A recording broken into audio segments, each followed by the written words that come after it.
Hello, folks. Welcome back. So, I've noticed with these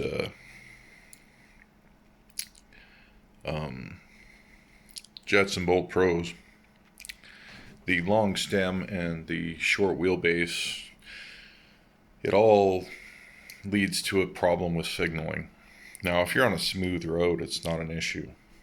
But in my city, we don't have smooth roads. We got potholes and cracks the size of the Grand Canyon on the shoulders of the roads, and it's a precarious battle sometimes to, avoid them and not hurt your bike, let alone try and hold your arm out and signal with this. So I was looking for a signaling system, and honestly, this was the best thing I can find. They had some stuff that you put on the rear of the bike.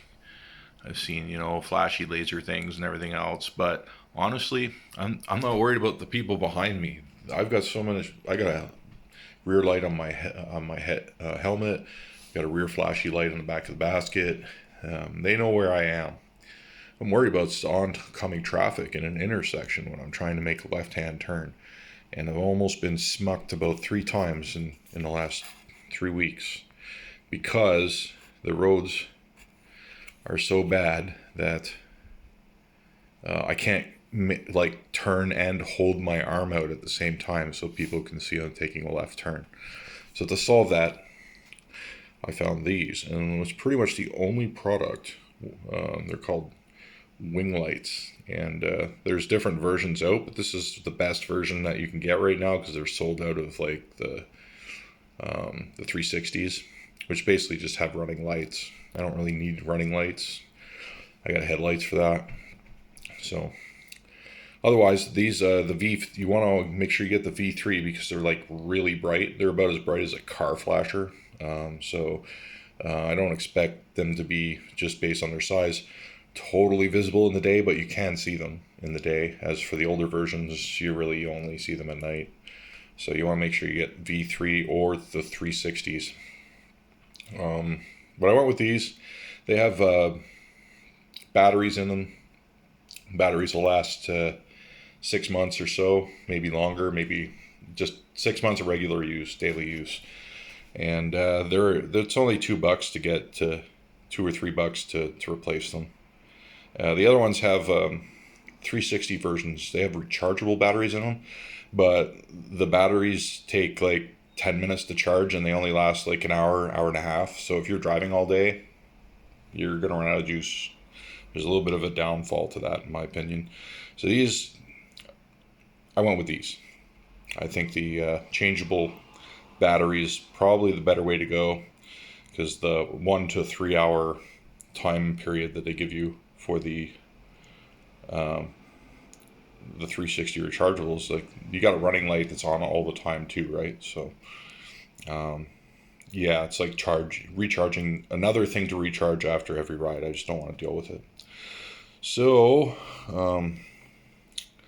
I'll get these installed, and then we'll see what's going on from there.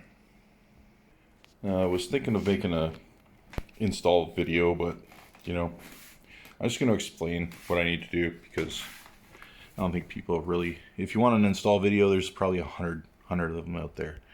But on the edge of the handlebar here, I'm going to have to cut out the circle in the middle. Then you slide these in and you lock them down, and you're done. On the other side with the throttle, I could go over there and point it, but I just won't bother. It looks the same, but there's a sleeve over top, and then the throttle rotates. So I'm gonna have to cut the core out in the same way. It will still interact with the steel tube on the inside, but I have to make sure that it's not so snug to this rubber edge that I have trouble with the throttle. There should be enough room.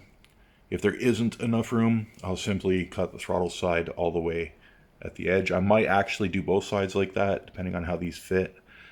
We'll see. But I might do my cut back just behind this lip, so that there's absolutely no obstruction for the throttle.